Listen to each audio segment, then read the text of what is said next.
చాలామందికి ఉండింది ఏంటి ఐటమ్ సాంగ్ అంటే ఎన్నో సినిమాలు అడిగినా కూడా ఐ వాజంట్ రెడీ.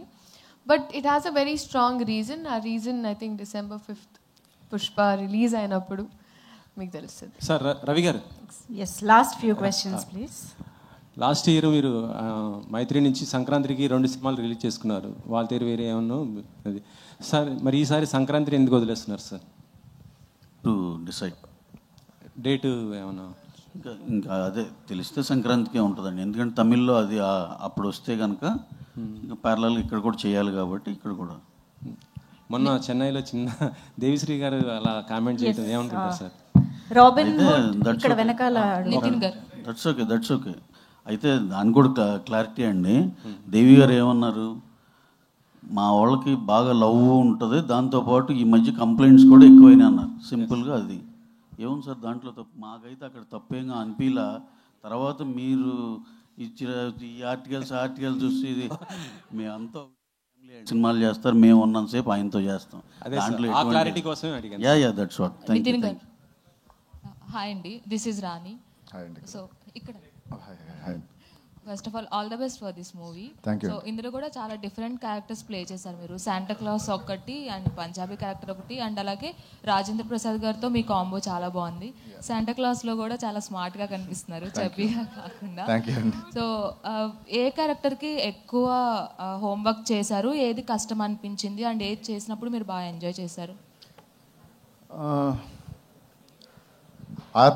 ఆర్పి గారితో సీన్స్ అంటే ఆ క్యారెక్టర్, ఆ లుక్ అండ్ దానికి కావాల్సిన ఫిజిక్, దానికి కొంచెం కష్టం వచ్చింది.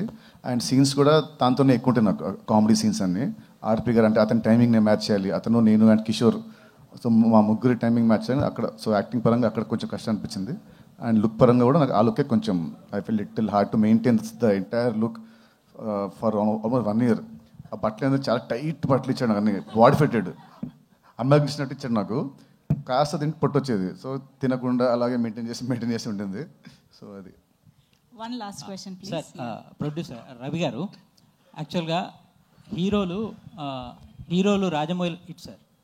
హీరోలు రాజమౌళి గారితో చేసిన తర్వాత వాళ్ళకి మళ్ళీ సినిమాలు చేయాలంటే చాలా ఇబ్బంది అవుతుంది. అంటే ఆయన అంత పెద్ద స్కేల్లో చేస్తారు. అలాగే మీ బ్యానర్లో హీరోలు చేస్తున్నప్పుడు వాళ్ళ సినిమాల బడ్జెట్లు కూడా మీరు ఎంత అంటే అంత పెట్టేస్తారు. మళ్ళీ వాళ్ళ నెక్స్ట్ సినిమాకి వచ్చేసరికి అదే రేంజ్లో ఇబ్బందులు కూడా ఎదుర్కోవాల్సి వస్తుంది మిగతా వాళ్ళు. అంటే మీరు ఎందుకని అంటే సినిమాని అలా తీసుకెళ్తారు? మొన్న ఈ మధ్య మత్తు వదలరా సినిమా less than 10 crores చేసాం. మత్తు వదలరా 1,80,00,000 చేసాం. అపార్ట్ ఫ్రమ్ పబ్లిసిటీ, ఏ సైజుకి ఆ సైజులోనే చేసామండి. చిన్నవి చేసాం. నితిన్ గారితో ఈ కథ అంత స్పాన్ ఉందండి. మీరు చూస్తారుగా అసలు సినిమా అసలు ఎటువంటి పాన్ ఇండియా సినిమాలకి తగ్గని రేంజ్లో క్వాలిటీలో ఉండే సినిమా అండి.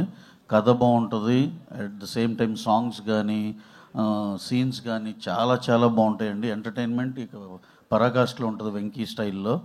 సినిమా అయితే పిచ్చి కాన్ఫిడెన్స్ అండి. మేము అందరం కూడా డెఫినెట్గా 25th మేము ఏదైతే అనుకున్నాం మీరు చెప్తారని ఆశిస్తున్నాం.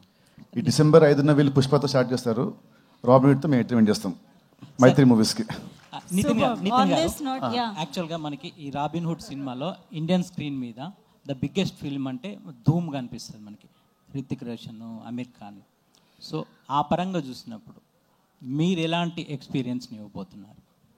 మా సినిమా ఇట్స్ నాట్ అబౌట్ ధూమ్ అలాంటి సినిమా కదండి. ఇది అలాంటి సినిమా కాదు. చూడండి, అంటే సినిమా చూసినప్పుడు మీకు అర్థమవుతుంది. ఇట్స్ నాట్ ఓన్లీ అబౌట్ ఉట్టి దొంగతనాలు అది కాదు. సినిమాలో సినిమా ఇంకో యాంగిల్ ఉంటుంది, వేరే ఒక డ్రైవ్ ఉంటుంది. సో మీరు చూస్తే సినిమా మీకు అర్థమవుతుంది.